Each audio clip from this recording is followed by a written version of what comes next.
Defense on me. I don't want them to gain another yard. You blitz all night. If they cross the line of scrimmage, I'm going to take every last one of you out. You make sure they remember forever the night they played the Titans. Here comes the, here comes the, here comes the, here comes the, here comes the, here comes the. Y'all don't really want it now. What up, fantasy football hustler, back at you. We got another IDP video for you IDP freaks. Let's get it. This is my top 12 dynasty linebacker rankings. Let's get down to biz. Now, things may change over the course of time because, yeah, we got some free agents that are going to be moving and things like that. So make sure you are tapped in, make sure you subscribe, and make sure you are here rocking with us on all our live streams. Let's get down to biz.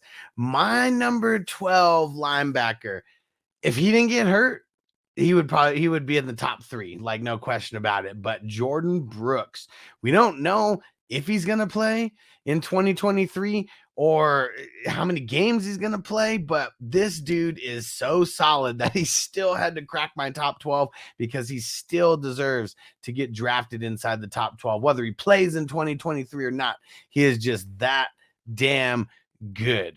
I've been on him since he's been a rookie. He didn't start in his rookie year, but ever since he finally got a chance to start, he's been killing it. Check out these stats right here. A lot of it is due to the solo tackle production. 103 solo tackles, and that's really why you want to build your IDP roster around a guy like this. Now, he might not play this year, so don't make him your number 1 linebacker that you're drafting unless you plan on going deep at the position. If you had him as your number 2 or maybe even number 3 linebacker, you are setting yourself up for success. I mean, check out the stats down here. He does a little bit of everything. He gets the tackle for losses, mixes in forced fumbles, fumble recoveries. Not super huge on sacks, but he's still going to mix in 1 to 2 here or there. It's really all about the tackle production. Has got the tackling fuel. Tackling fuel. So even though he might not be playing too much this season, for Dynasty, I'm not super worried about it. I mean, let's put him in the same category as like a Kyler Murray. You know, people are going to be drafting him in super flex leagues and single QB leagues, whether he plays this year or not, because it is all about the long haul. So if you can get some good value on Jordan Brooks, or maybe people do not want to touch him because of that injury, just go ahead and swoop. Go ahead and swoop. My number 11 linebacker on the list here, TJ Edwards. Now, one thing that kind of sucks about him is I don't think the Eagles are going to re-sign him, but he is so solid. This dude is a tackling machine. I mean, check out these stats down here. 99 solo tackles and 60 assisted tackles. Like, this dude just has a nose for the ball. And look at the passes defended. 8 passes defended, mixed in a couple sacks. Literally does it all well, and it all comes behind those solo tackles and those assisted tackles. He just finds the ball. He's an edge-to-edge linebacker, and those are the guys that we want. If I knew where he was going to end up, he might be a little bit higher, but that's why I have him as my number 11 right now, because we have no idea where he is actually going to go. So that's why I have him at number 11. Make sure you are tapped in, because these rankings are going to change once we start getting into free agency. We know where some of these guys are landing. Look at the pie chart over here. Like, the solo tackles, like, woo! That's how he gets his money. Let's get this money. All right, number 10 on the list. I got a lot of slack by putting this guy in the bottom half of my top 12 rankings last year, but Devin White, he's kind of been declining ever since his rookie year. I mean, rookie year puts himself on the map and then has decent years after that, but he's an LB2 versus like this high-end LB1. I still got to put him in the top 12 because of his age, because of his skill set. If they don't re-sign Levante David over there, I mean, shit, Devin White, who knows how long he's really going to be in Tampa. But if they don't re-sign Levante David, they sign him to a nice contract there, I would assume, if you're playing IDP 1, 2, 3. And if you haven't subscribed yet, make sure you subscribe. Leave some comments as well. Let's show some love. And if you do not listen to the podcast version of this, make sure you go to hustlerpod.com. Go find the platform that you listen to your podcast, and then boop, lock it in, follow, subscribe, automatic downloads, set it all up. Appreciate you guys. Now, this is someone that I am super, super excited to talk about. My number 9 ranked linebacker in Dynasty, Frankie Luvu, really putting himself on the map. If he was going to be a free agent, maybe not, but he is going to be back with the Panthers at least for one more year. And the type of production that we saw from him that kind of came out of nowhere, we can expect it happening again. Dude only played 15 games, misses 2 games, still racked over 300 total points, and was averaging over 20 points a game. Check out the stats down here. I mean, very similar in the total tackles, to Devin White there, 73 total, 19 tackle for losses though. Like that is nothing to scoff at. Mixed in 9 QB hits as well. Mixes in 7 sacks. Like they are letting this dude get after the quarterback, and he mixed in an INT and a touchdown. So I know you guys remember that big play that he ended up getting, because I was stoked. I know you guys were stoked as well too. If he's going to take the jump, though, we're going to need Carolina to re-sign him. Like, they got to put the money behind this dude, because if he ends up leaving Carolina after this year, it's going to be one of those things. Who knows? But he's still young enough to where he's going to be fantasy viable for a handful of years. I mean, these next 2 guys, or these next 3 guys that we're talking about, they got Frankie Luvu in the age category, but he is just super, super solid. Kind of a jack of all trades. And usually when you're a jack of all trades, you're a master of none. Let's see if he can hone in on this getting to the QB skill, because 7 sacks, 19 tackle for losses. That is fucking huge. Like he's getting past the first line of defense on the offensive line and just getting to the QBs or the running backs more often than not. So let's see more of that. And let's see that 76 total tackles bump up as well. Next guy on the list here, a lot lower than I had him last year, coming in at linebacker number 8, TJ Watt. Oh, yeah. He's not here because of his production last year, because shit, I mean, he only played 10 games. I mean, you're only playing half the season. The production's not going to be the best. He still averaged close to 16 points a game. And it's really about the potential. Now, if we're talking sleeper, we're talking DLs. I mean, he's one of the top ones. But we're talking linebackers right here. And if you look at the pie chart over here, along with the stats, I mean, you'll see he's just someone, he does a little bit of it all. I mean, the solo tackles, I mean, last year only 27. It still is one of the bigger parts of the pie chart here, as you can see. When he's only clocking 5.5 sacks, I mean, that's just something different compared to the last couple years. Still mixes in 2 interceptions, mixes in 12 QB hits and 8 tackle for losses. So, I mean, he's doing it all very, very well. 10 out of 17 games, and he was playing hurt like all year. I think TJ Watt is in for a very, very big bounce back year, and let's see him get back to double-digit sacks. He plays 17 games again, easily going to be in double-digit sacks.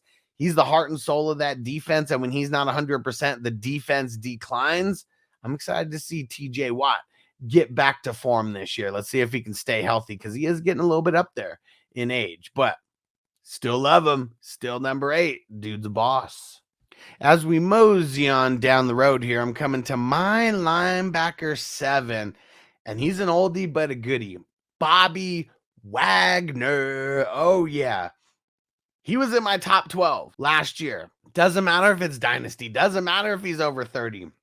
Look at what he goes and does. He goes out, has 17 games, damn near puts up 19 points a game, 81 solo tackles, 6 sacks. They're letting him get after the quarterback. That was something that he was not really doing when he was in Seattle.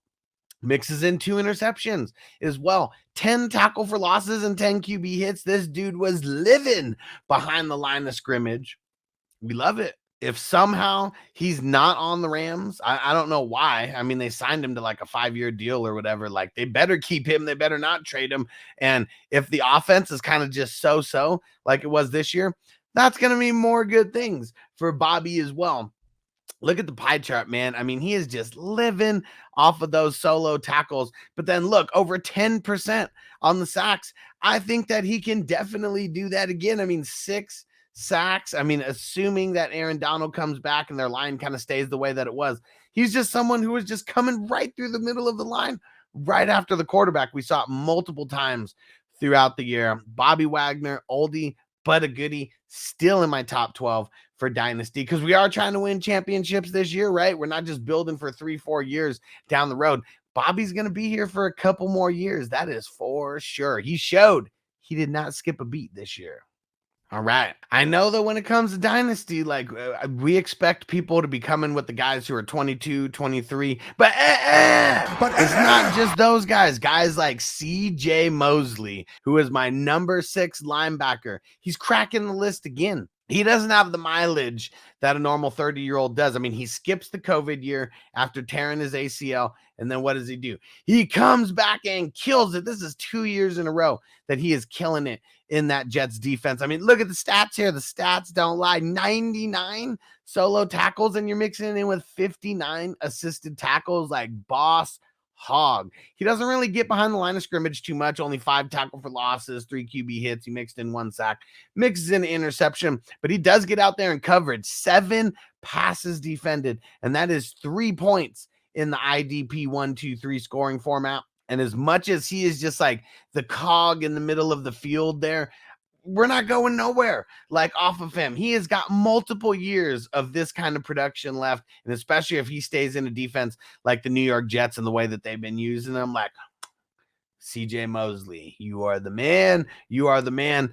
Probably one of the most underrated linebackers in the IDP world. Last year, I don't know if anybody had him inside the top 12 besides me. This year, I even moved him up a spot. I swear I had him at like 7 or 8 last year. Give this man his respect. Let's keep moving him up the draft board.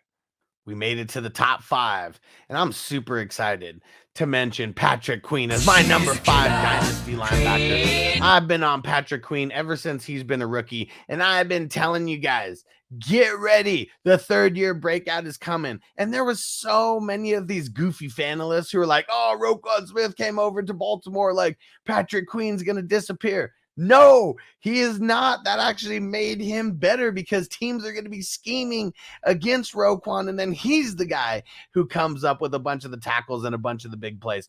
79 solo tackles. Check it out here.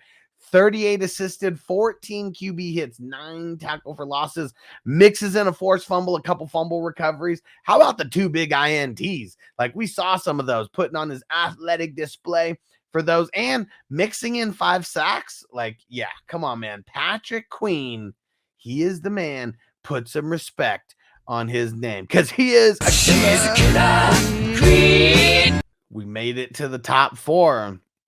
And there may be some unfamiliar names for some of you guys who might be new to the IDP world, but my number 4, count it, 4, Zier Franklin. Oh, man. I know a lot of people think he came out of nowhere, but he was the guy. I mean, I was talking about this since the preseason. If we're talking next man up past Shaq Leonard, it's Zier Franklin. He is a captain of that defense over there for the Colts. So people may not have known how much of a beast he was going to be. He proved it this year.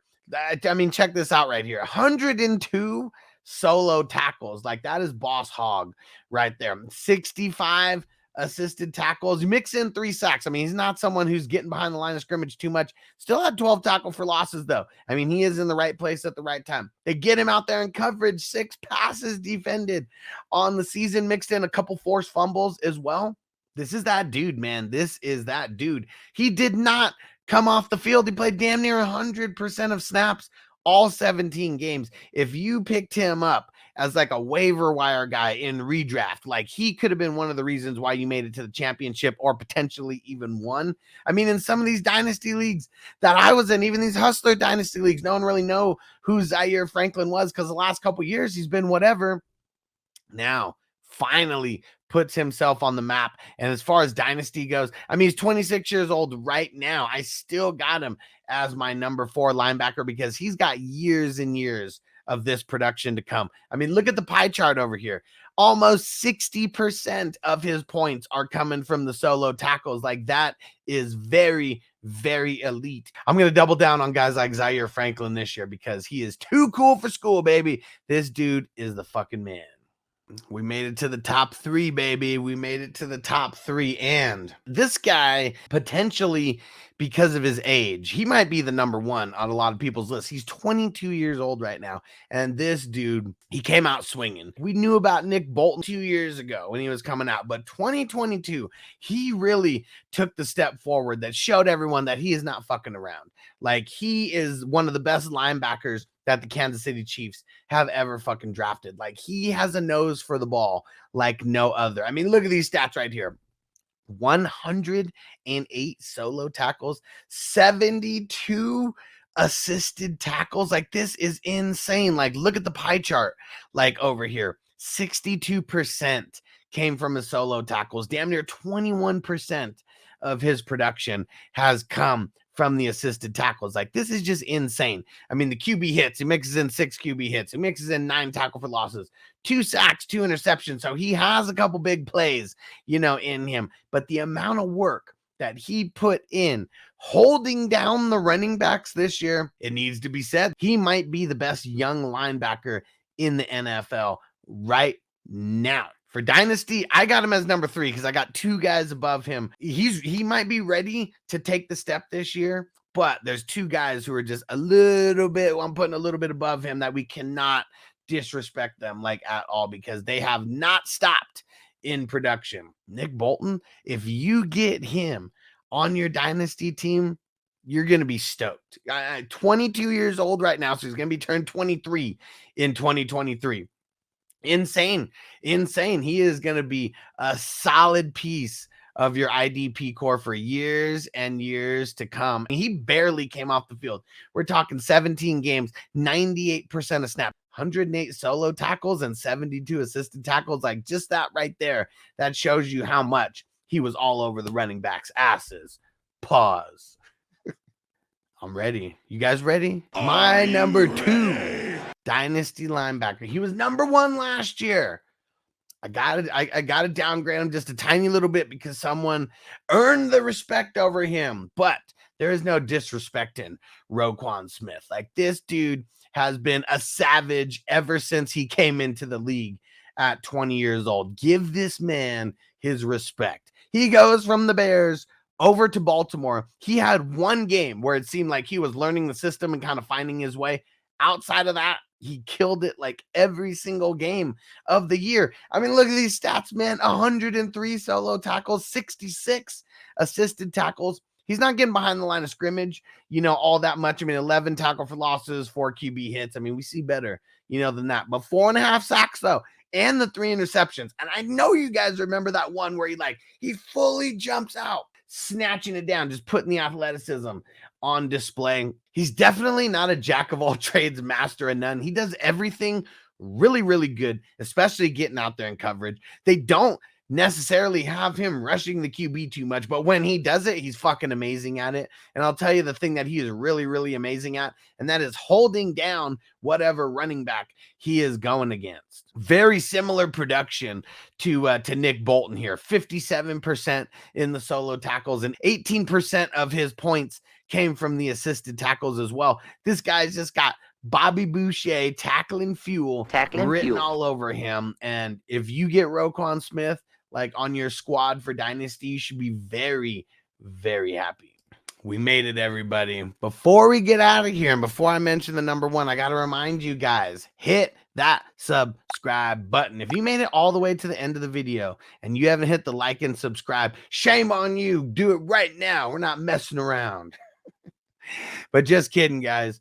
You guys need to be here. Like, we are going live damn near every single day. I'm going to be putting uploads for IDP. We got Dynasty content. We are talking fantasy news like every single day of the week, Monday through Friday. We got our movie show on Fridays. We got multiple guys who have their shows on here. We're doing Dynasty mock drafts at least once or twice a week. So make sure you guys join the community by hitting subscribe on YouTube. And if you want to get a little bit more immersed in the community, go to 420crew.org and go officially join the crew. Get into some Dynasty leagues with us. Get access to guys like myself where you're able to ask questions, get live draft help, all that kind of stuff. 420crew.org. Let's do it. Don't be shy. Join the community.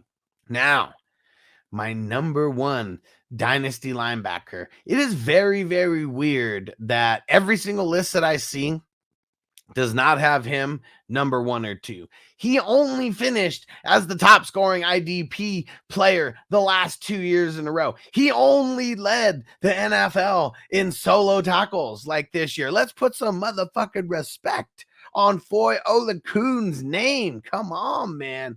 128 solo tackles. That accounts for 67% of his production. I mean, that is just huge. I don't even know how many guys in history have gotten 128 solo tackles in a season. Like, this is one of the best seasons that we've seen. And he changed teams. Like, that's what was crazy. Last year, I think I had him ranked number 7, even though he's coming off like the best performance from an IDP guy 2 years ago. I still put him number 7 because he's changed only 2 sacks. 12 tackle for losses, though. So he is handling some biz behind the line of scrimmage. Only 9 QB hits. 6. Nick Bolton, he's 22. He's going to turn 23.